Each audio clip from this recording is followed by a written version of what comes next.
आउज़ुबिल्लाहिमिनश्शैतानिर्रजीम बिस्मिल्लाहिर्रहमानिर्रहीम। Dear student, मैं हूं एडवोकेट अमानुल्लाह हसन और आप मेरा यूट्यूब चैनल लॉ गाइड देख रहे हैं। अभी हम बात करेंगे कोड ऑफ क्रिमिनल प्रोसीजर के हवाले से। कोड ऑफ क्रिमिनल प्रोसीजर की जो हम सीरीज़ स्टार्ट करने जा रहे हैं, हम कोशिश करेंगे इंशाल्लाह कि जो बेर एक्ट है उसको इतना सादा बना दें कि हर जो स्टूडेंट है, हर लॉ पढ़ने वाला इसको गाइडों के बजाय बेर एक्ट्स की तरफ आए और वो ज़्यादा से ज़्यादा नंबर हासिल कर सके। डियर स्टूडेंट, ये एक टेक्निक है बेर एक्ट्स को पढ़ने की।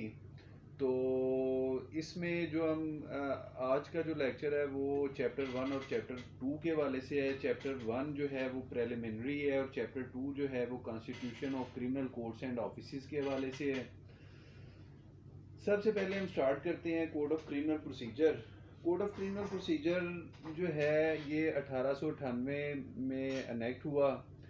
जब हम कोड ऑफ क्रिमिनल प्रोसीजर 1898 पढ़ते हैं, आपको चाहिए कि आपके पास एक तो बेर एक्ट हो, या अगर बेर एक्ट नहीं है फॉर द टाइमिंग तो आपके पास एक कॉपी पेंसिल हो, ताकि जो मेरा लेक्चर साथ साथ आप सुने तो आपको इसका ज़्यादा से ज़्यादा फ़ायदा हो।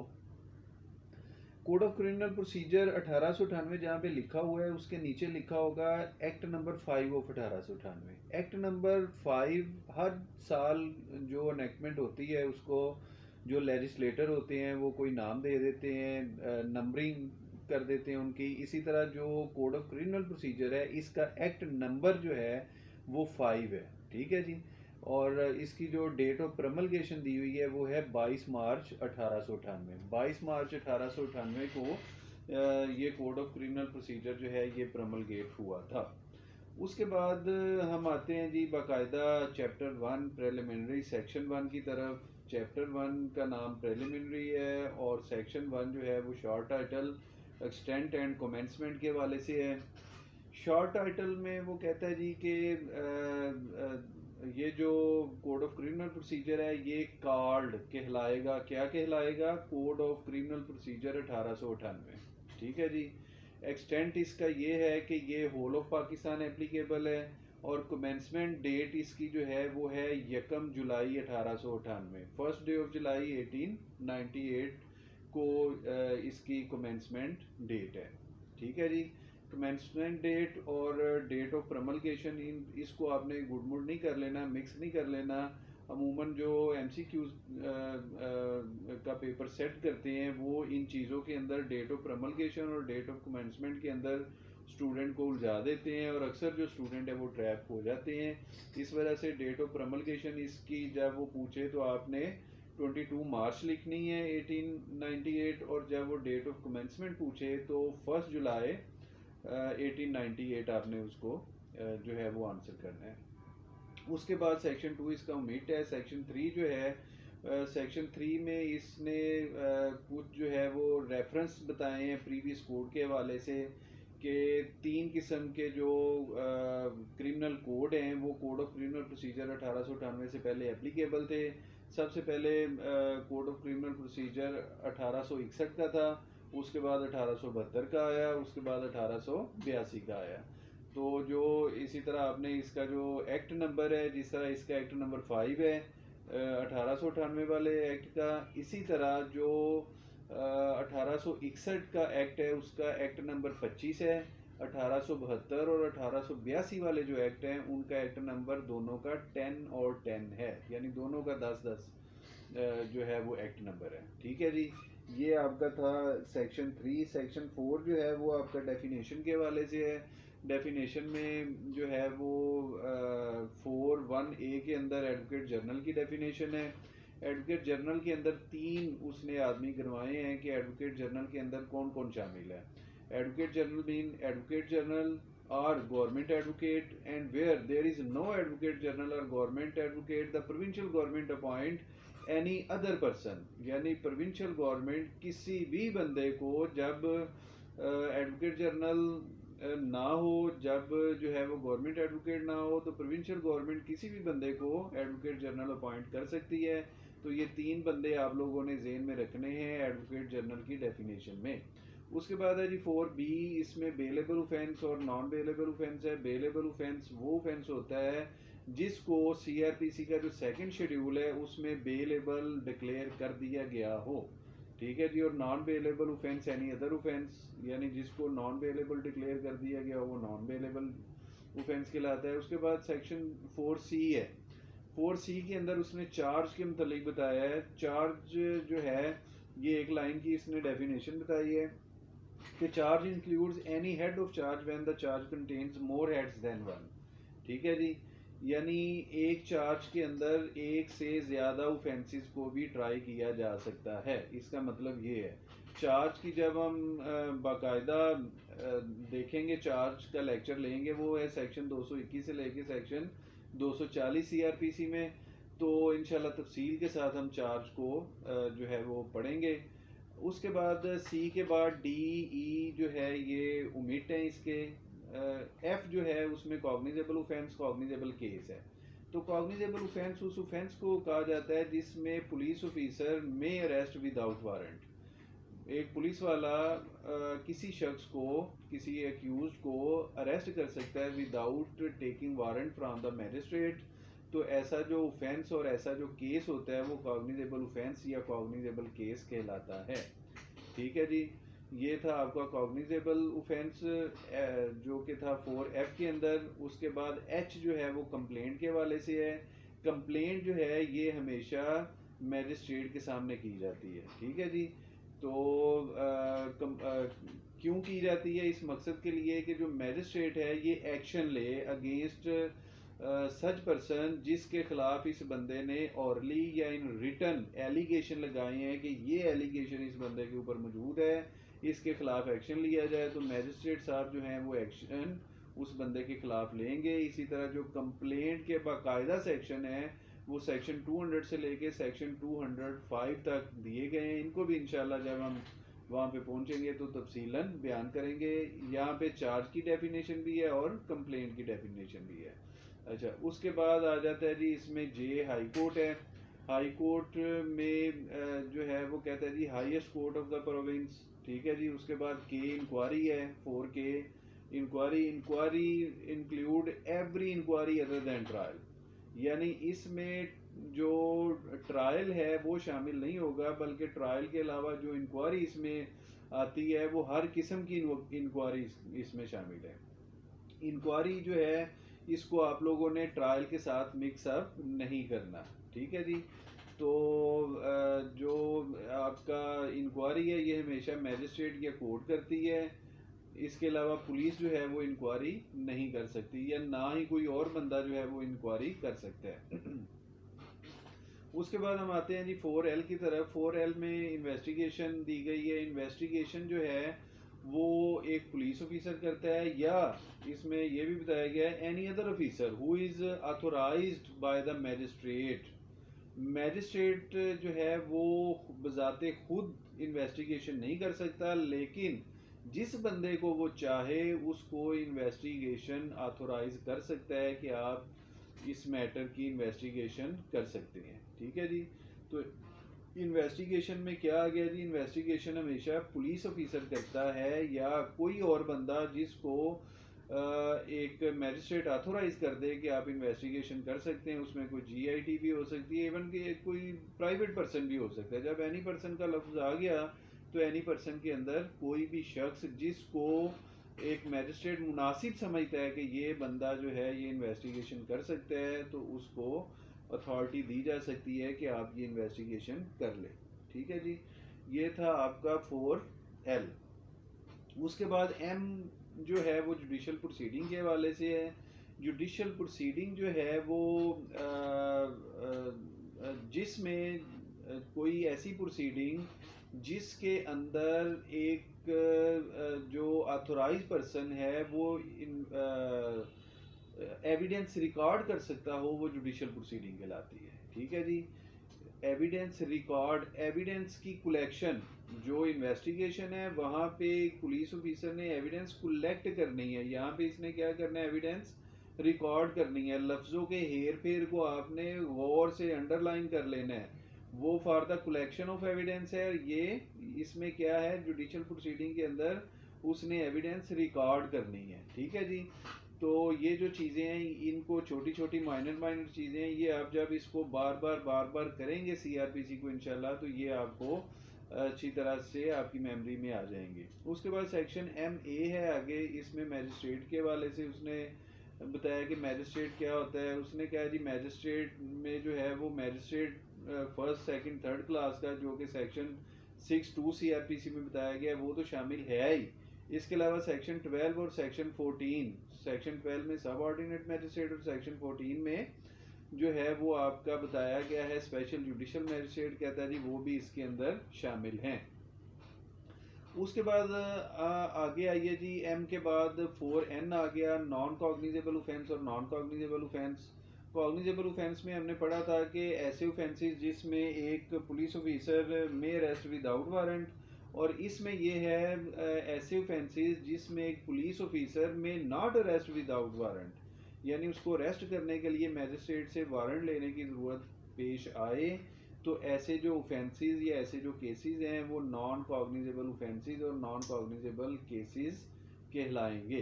ठीक है जी। उसके बाद आ गया जी पी में आपका आ जाता है जी officer in charge of the police station. Officer in charge of the police station में जो है जी कि जब officer in charge of the police station absent हो अपने स्टेशन हाउस से, या वो अनएबल हो टू परफॉर्म ड्यूटीज़, चाहे वो इलनेस की वजह से हो या एनी अदर काज की वजह से हो, कि वो अपनी ड्यूटी परफॉर्म ना कर रहा हो, तो जो उससे नेक्स्ट इन रैंक ऑफिसर उस थाने के अंदर मौजूद होगा, वो जो है वो स्टेशन हाउस ऑफिसर कहलाएगा। जैसे एक थाने के अंदर अगर जो स्टेशन हाउस ऑफिसर है यानी SHO जो है वो इंस्पेक्टर रैंक है, तो जब वो एब्सेंट होगा तो उसकी गैर मौजूदगी में कौन होगा? Sub inspector. और अगर सब इंस्पेक्टर जो है वो वहाँ पे मौजूद नहीं होगा तो असिस्टेंट सब इंस्पेक्टर जो है वो उसकी जगह पे एज एन SHO काम कर सकता है। इसके अलावा उसने एक और चीज़ इस सेक्शन में बताई है कि प्रोविंशियल गवर्नमेंट किसी और शख्स को भी, किसी और जो पुलिस ऑफिसर है उसको भी डेजिग्नेट कर सकती है एज एन SHO जब स्टेशन हाउस ऑफिसर वहाँ से एब्सेंट हो। अच्छा जी। उसके बाद आ जाता है आपका जो मज़ीद इसमें है इम्पोर्टेंट सेक्शन 4T की तरफ आ जाए। 4T में है पब्लिक प्रोसिक्यूटर। पब्लिक प्रोसिक्यूटर जो है इसमें उसने बताया है कि जो पब्लिक प्रोविंशियल गवर्नमेंट है ये किसी शख्स को पब्लिक प्रोसिक्यूटर अपॉइंट करेगी अंडर सेक्शन 492 CRPC, यानी 492 CRPC के तहत जिस शख्स को प्रोविंशियल गवर्नमेंट अपॉइंट करेगी केसेस के ट्रायल में प्रोसिक्यूट करने के लिए, तो ऐसे शख्स को क्या कहेंगे? प्रोसिक्यूटर कहेंगे। ठीक है जी। इसी तरह जो इसके सेक्शन इंशाल्लाह जब हम पढ़ेंगे सेक्शन 492 से लेके सेक्शन 495 तक, इसमें इसकी पब्लिक प्रोसिक्यूटर की अपॉइंटमेंट भी है, पब्लिक प्रोसिक्यूटर की पावर्स ड्यूटीज़ वगैरह भी इसमें जो है वो तफसीलन बयान हुई हैं। तो ये था आपका सेक्शन 4। अब हम आते हैं सेक्शन 5 की तरफ। सेक्शन 5 के अंदर जो है वो उसने दो चीज़ें जो हैं वो बताई हैं। इसकी एप्लीकेबिलिटी, जो कोड ऑफ क्रिमिनल प्रोसीजर है ये एप्लीकेबल कहाँ पे होगा? तो एप्लीकेबल सबसे पहले उसने क्या है जी, जो पाकिस्तान पीनल कोड के जितने भी ऑफेंसेस हैं वो जब ट्राई किए जाएंगे तो वो कोड ऑफ क्रिमिनल प्रोसीजर के तहत ही ट्राई किए जाएंगे। जितने भी ऑफेंस है, जैसे एक थेफ्ट है, थेफ्ट को एक शख्स को प्रोसिक्यूट करना है या एक शख्स का ट्रायल करना है या एक शख्स की इन्वेस्टिगेशन करनी है, तो वो जो तरीकाकार इन्वेस्टिगेशन, प्रोसिक्यूशन और ट्रायल के लिए अपनाया जाएगा वो वही तरीका होगा जो कोड ऑफ क्रिमिनल प्रोसीजर में दिया गया है। इसके अलावा सेक्शन 5(2) के अंदर उसने एक दूसरी बात कही है कि जहाँ पर कोई स्पेशल एनेक्टमेंट हुई है तो वहाँ पे जो प्रोसीजर है वो उसी स्पेशल एनेक्टमेंट का जो है वो फॉलो करेंगी कोर्ट्स, लेकिन जहाँ पे वो स्पेशल एनेक्टमेंट किसी ख़ास प्रोसीजर के लिए साइलेंट हो तो वहाँ पर भी प्रिवेल करेगा कोड ऑफ क्रिमिनल प्रोसीजर 1898। ये था चैप्टर 1। सेक्शन 1 से लेके सेक्शन 5 तक हमने कर लिया। चैप्टर 1 आपका कंप्लीट हो चुका है। इसको अब फिर हम दोबारा रिवाइज करते हैं। सेक्शन 1 जो है वो short title, extent and commencement के वाले से। सेक्शन 2 आपका रिपील हो चुका है। सेक्शन 3 जो है वो उसमें उसने जो प्रीवियस एनेक्टमेंट है उनका हवाला दिया है। सेक्शन 4 के अंदर डेफिनेशन दी गई है और सेक्शन 5 के अंदर जो इसकी एप्लीकेबिलिटी है वो बयान की गई है कि ये कहाँ कहाँ पर जो है वो किस मकसद के लिए इस्तेमाल हो सकता है। अब हम आते हैं जो इसका चैप्टर 2 है, चैप्टर 2 की तरफ। चैप्टर 2 है constitution of criminal courts and office के हवाले से।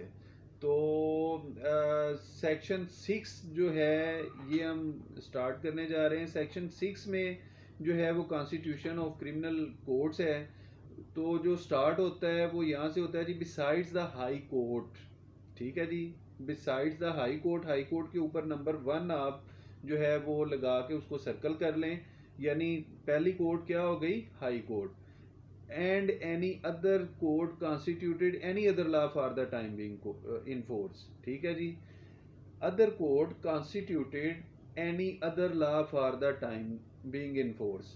इसके ऊपर जो है वो नंबर 2 का निशान लगा लें। अब इसमें वो कौन सी कोर्ट होंगी for the time being in force जो कॉन्स्टिट्यूट होंगी, जैसे स्पेशल कोर्ट है एटीए के हवाले से कोर्ट जो है वो एंटी टेररिज्म की कोर्ट है, एटीसी है। इसके अलावा नैब कोर्ट है। इसके अलावा स्पेशल कोर्ट आजकल जो है वो बनी हुई हैं नारकोटिक्स के हवाले से। ये सारी की सारी जो कोर्ट्स हैं ये स्पेशल कोर्ट्स हैं। तो ये भी, इनको भी सेक्शन 6 ने अपनी डेफिनेशन में ये गो के स्पेशल कोर्ट्स हैं, लेकिन इसके बावजूद ये क्रिमिनल कोर्ट्स ही कहलाएंगी। उसके बाद वो कहता है जी, besides the high court and any other court constituted under any other law for the time being in force there shall be 2 classes of criminal courts। अब 2 ऊपर हो गई, 2 अब वो नीचे कह रहा है कौन कौन सी, कोर्ट ऑफ सेशन इसके ऊपर नंबर 3 लगाएं, कोर्ट ऑफ मैजिस्ट्रेट नंबर 4 लगाएं। तो कितनी कोर्ट्स हो गई सेक्शन 6(1) के अंदर? 4 किस्म की कोर्ट्स हो गई। अब सेक्शन 6(2) के अंदर उसने मैजिस्ट्रेट को मजीद क्लासीफाई कर दिया है कि जो मैजिस्ट्रेट्स हैं वो उनकी ये 3 क्लासेस हैं, magistrate of the first class, magistrate of the second class और magistrate of the third class. ये था स्टूडेंट आपका जो सेक्शन 6 है। अब सेक्शन जो 7 है ये कोई इतना इम्पोर्टेंट नहीं है। इसमें उसने जो सेशन डिवीजन के हवाले से बात की है। सेक्शन 8 भी इसी तरह। सेक्शन 9 जो है ये very important section court of session के हवाले से है। इसमें उसने कहा जी, जो प्रोविंशियल गवर्नमेंट है ये shall establish a court of session in every session division. जो प्रोविंशियल गवर्नमेंट है ये इसके ऊपर बाइंडिंग है कि ये हर सेशन डिवीजन के अंदर एक कोर्ट ऑफ सेशन एस्टेब्लिश करे। उसके बाद सेक्शन 9 के अंदर ही इसमें लिखा है कि जो प्रोविंशियल गवर्नमेंट है वो सिटिंग होल्ड करने के लिए कहेगी सेशन कोर्ट को कि फलां जगह पे आप कोर्ट ऑफ सेशन इस सेशन डिवीजन के अंदर हेल्ड कर सकते हैं। उसके बाद आ जाता है जी कि इसके अंदर जो कोर्ट ऑफ प्रोविंशियल गवर्नमेंट है वो अपॉइंट करेगी जजेस को, यानी सेशन जजेस को, एडिशनल सेशन जजेस को, कि वो जो मैटर्स हैं, क्रिमिनल मैटर्स हैं, उनको एडजुडिकेट करे। इसके अलावा सेक्शन 9 के अंदर ही उसने हमें आखिरी बात ये भी बताई है कि जो एक डिस्ट्रिक्ट का डिस्ट्रिक्ट एंड सेशन जज है वो किसी दूसरे डिस्ट्रिक्ट के अंदर बतौर एडिशनल सेशन जज भी अगर प्रोविंशियल गवर्नमेंट उसको कहेगी तो वो अपनी ड्यूटीज़ परफॉर्म कर सकता है। ठीक है जी, ये था आपका सेक्शन 9। उसके बाद आ जाते हैं जी सेक्शन 10, सेक्शन 11, ये दोनों ओमिट हो चुके हैं। सेक्शन 12 जो है ये है सब ऑर्डिनेट मैजिस्ट्रेट। सब ऑर्डिनेट मैजिस्ट्रेट उसने कहा जी, जो प्रोविंशियल गवर्नमेंट है ये अपॉइंट करेगी magistrate of the first class, magistrate of the second class, magistrate of the third class किसी ख़ास लोकल एरिया के लिए किसी शख्स को, कि वो यहाँ पे बैठ के जो मुख्तलिफ केसेस हैं जिनको प्रोविंशियल गवर्नमेंट कहे वो उनकी हेयरिंग कर सके। उसके बाद आ जाता है जी सेक्शन 14। सेक्शन 13 उमिट है। सेक्शन 14 जो है वो स्पेशल जुडिशल मैजिस्ट्रेट, जिसको उर्फ़े आम में हम SJM भी कहते हैं। तो स्पेशल जुडिशल मैजिस्ट्रेट जो है ये होता है जी, प्रोविंशियल गवर्नमेंट जो है ये डेजिग्नेट करती है किसी शख्स को, जिसमें कोई फार्मर एग्जेक्टिव मैजिस्ट्रेट भी हो सकता है, कि ये किसी ख़ास एरिया के लिए या जो है वो किसी ख़ास लोकल एरिया के लिए ख़ास केसेस को जो है वो सुन सके। ये प्रोविंशियल गवर्नमेंट इसको डेजिग्नेट करती है। सेक्शन 14A में इनकी अपॉइंटमेंट है। सेक्शन 15 जो है ये जस्ट MCQs के पॉइंट ऑफ व्यू से आपने इसको याद रखना है कि सेक्शन 15 जो है ये बेंचेस ऑफ मैजिस्ट्रेट हैं। जिस तरह एपेक्स जुडिशरी में जो है वो बेंचेस का कॉन्सेप्ट है, इसी तरह जो बेंचेस ऑफ मैजिस्ट्रेट हैं वो भी सेक्शन 15 में दिए गए हैं। सेक्शन 16 जो है वो रूल जो रेगुलेट होते हैं बेंचेस के हवाले से, उस हवाले से है। लेकिन आपने सिर्फ इसको MCQs के पॉइंट ऑफ व्यू से याद रखना है। उसके बाद जो नेक्स्ट इम्पोर्टेंट सेक्शन है वो है सेक्शन 22। सेक्शन 22 जो है ये जस्टिस ऑफ पीस के हवाले से है कि जो प्रोविंशियल गवर्नमेंट है, प्रोविंशियल गवर्नमेंट किसी भी शख्स को अपॉइंट कर सकती है कि वो जस्टिस ऑफ द पीस जो है वो किसी ख़ास लोकल एरिया के लिए जो है वो अपॉइंट हो सके। लेकिन इसके लिए शर्त क्या है? इसके लिए शर्त ये है कि वो सिटीज़न ऑफ पाकिस्तान हो और उसकी जो सूटेबिलिटी और रिलायबिलिटी है वो इंटेग्रिटी जो है वो सूटेबल हो, यानी जो बंदा है वो सूटेबल होना चाहिए। तो किसी ख़ास लोकल एरिया के लिए प्रोविंशियल गवर्नमेंट किसी शख्स को justice of the peace appoint कर सकती है। ठीक है जी। और इसके अलावा इसी सेक्शन 22 में उसने ये भी कह दिया है कि प्रोविंशियल गवर्नमेंट अगर चाहे तो एक लोकल एरिया में एक से ज़ायद जस्टिस ऑफ पीस भी अपॉइंट कर सकती है। उसके बाद आ जाते हैं जी सेक्शन 22A। सेक्शन 22A में जो है वो powers of justice of the peace हैं। पावर्स में वो कहता है जी जो पावर सेक्शन 55 में एक पुलिस ऑफिसर के पास हैं अरेस्ट करने की विदाउट वारंट, और जो सेक्शन 55 CRPC के अंदर एक SHO के पास पावर है अरेस्ट करने की, वो पावर्स जस्टिस ऑफ पीस भी इस्तेमाल कर सकता है। ठीक है जी। जस्टिस ऑफ द पीस जो है वो सेक्शन 54 और सेक्शन 55 की जो पावर्स हैं पुलिस ऑफिसर की और SHO की, ये दोनों powers justice of the peace इस्तेमाल कर सकता है। ठीक है जी। जब ये पावर्स वो इस्तेमाल कर रहा होगा तो जब ये जस्टिस ऑफ पीस किसी शख्स को अरेस्ट करेगा तो उसका तरीकाकार ये है कि वो अपने पास नहीं रखेगा बल्कि वो नियरेस्ट जो पुलिस स्टेशन है वहाँ पे ले जाएगा और वहाँ पर जाके उसको जो स्टेशन हाउस ऑफिसर है उसको कहेगा कि आप इसको री अरेस्ट कर लें। तो वो अपना एक प्रोविंशियल गवर्नमेंट की तरफ से परफार्मा होता है, उसके ऊपर वो लिखेगा कि ये जस्टिस ऑफ पीस साहब ने इसको अरेस्ट किया फलां जुर्म में और इसको उन्होंने मेरे सामने पेश किया और मैंने इसको री अरेस्ट कर लिया है। ठीक है जी।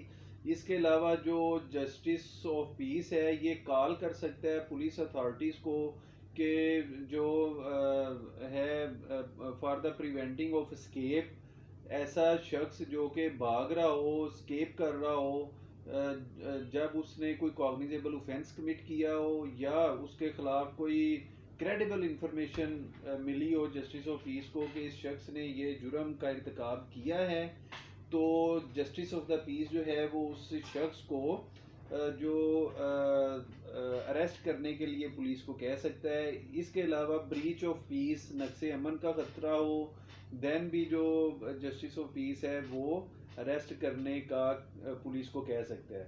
जब जस्टिस ऑफ द पीस किसी पुलिस अथॉरिटी को कॉल करेगा अपनी एड के लिए या किसी शख्स को अरेस्ट करने के लिए, तो ये कॉल ऐसे ही कंसिडर की जाएगी जैसे ये किसी जो है वो ऑथोराइज्ड पर्सन ने की है, यानी जो पुलिस ऑफिशियल्स हैं वो बाउंड हैं बाय लॉ कि वो जस्टिस ऑफ पीस का जो हर ऑर्डर है उसको ओबे करें अपने लोकल एरिया में रहते हुए।